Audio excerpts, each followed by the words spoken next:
Eles partiram, mas as histórias foram passadas de geração em geração. O cemitério municipal abriga sepulturas de diversos personagens da história de Mococa, que no dia de finados atrai muitos visitantes. Um deles é o túmulo do ilustre Rogério Cardoso, que fica na quadra A3. E não tem jeito de esquecer do famoso artista, nascido em Mococa e que brilhou nas telinhas com o seu perfeito humor na Grande Família. Ô pai, para de ficar olhando a vizinhança e vem ver televisão, Ana. Eu tô vendo. Tô assistindo Linha Direta. Prenderam um bandido. Que bandido? O Agostinho. Tinho! Olha aí. Naturalmente veio apanhar um pijama pra dormir na cadeia. A dona Wanda veio ver os familiares, mas sempre dá uma passadinha para ver o ídolo. Eu venho, mas aí eu lembro dele, fico triste. Eu lembro do Nair Belo, da Dercy Gonçalves, que eu adorava. Eu não perdi nenhum programa. E na mesma rua, os personagens que fizeram parte da fundação e evolução do município, como Venerando Ribeiro, Francisco Garcia de Figueiredo e Barão de Monte Santo.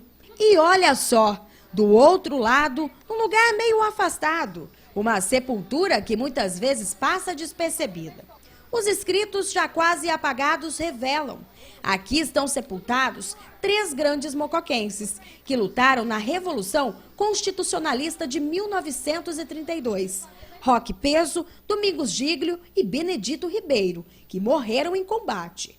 O túmulo do neto do seu Alcindo fica do lado. Então, toda vez que ele vem no cemitério, também faz uma oração para os bravos soldados. Não tem como não parar. A gente, ainda mais que você falou deles, né? É uma pessoa especial, né? Falar a verdade. E eu gosto de... quase todo dia eu venho aqui, eu moro aqui pertinho aqui. Merece ser lembrado. Muito importante isso, viu? No final da quadra B1, 2 capelas também chamam a atenção, de nomes importantes da Igreja Católica. Em uma delas estão juntos Monsenhor Félix Brandi e os restos mortais do padre Demóstenes Paraná Brasil Pontes, que morreu no dia 11 de janeiro de 1993. O pároco foi prefeito eleito 3 vezes em Mococa. E para quem é dessa geração, o seu Joaquim conta por que a sepultura recebe tantas visitas. Pelo fato dele ter sido vigário, né, da paróquia São Sebastião, da qual a gente é paroquiano, e foi uma pessoa dentro da igreja que marcou, né, por tudo que ele foi, né, que ele fez. E além disso, como prefeito, foi prefeito eleito 3 vezes, né, mas por 2 vezes ele governou a cidade. E foi marcante também nessa trajetória dele como político, né? Então isso marca a gente tem muita lembrança dele. Esses personagens fizeram história em vida. Agora tem mocoquense que passou a ser conhecido depois da morte, pela forma que perdeu a vida. E agora, essas são sepulturas muito visitadas. É o caso do conhecido menino milagroso, o chamado Sebastiãozinho, morto em 1948, de maneira cruel por um homem, quando ele tinha apenas 12 anos. O túmulo está na Rua 46. Os visitantes levam brinquedos, flores e velas. Que esse menino foi um menino que morreu muito novinho, né? Foi muito judiado. Então, diz que todos que pedem para ele são recebidos a graça. Então, todos os anos que eu venho aqui, eu tenho que trazer uma flor e pôr aqui no túmulo dele. Uma velinha para queimar para ele, né? Porque diz que faz muito milagre. O ano passado eu pedi também umas coisas para ele e foi concedido. Assim como a sepultura do menino Sebastião, outras de crianças também são muito lembradas, como o túmulo da menina Iris, que foi morta esfaqueada no peito em janeiro de 2014. Um crime cruel que colocou a mãe e o padrasto como suspeitos, o que chocou a cidade.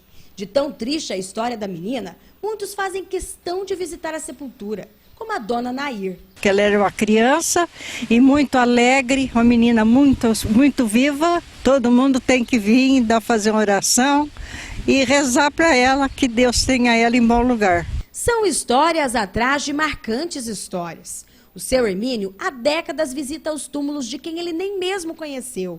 Mas este aqui, ele se lembra bem.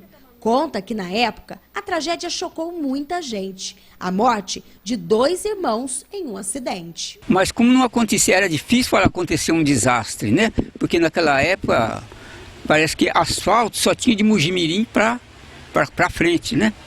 Então as conduções não andavam em muita velocidade, mas não sei o que aconteceu, que eles dizem, né, porque eu não vi, mas que eles se chocaram o caminhão e um ônibus. Não sei de onde que era o ônibus, eu não sei. Eu sei que só que o caminhão que eles tinham era de transporte e eles trabalhavam assim. Embora a gente fosse muito criança naquela época, acho que devia estar com uns 12, 13 anos por aí. Mas sempre a gente grava, porque era coisa que quase não acontecia, né? Então... E quem é que não fica surpreso ou ao menos assustado quando entra no cemitério e vê essa fileira de pequenas sepulturas? Parte dessas crianças, os coveiros contam que morreram na época de gripe espanhola. Este é um espaço com milhares de situações. Mas cada sepultura, seja de quem for, tem sua história. E todas devem ser lembradas.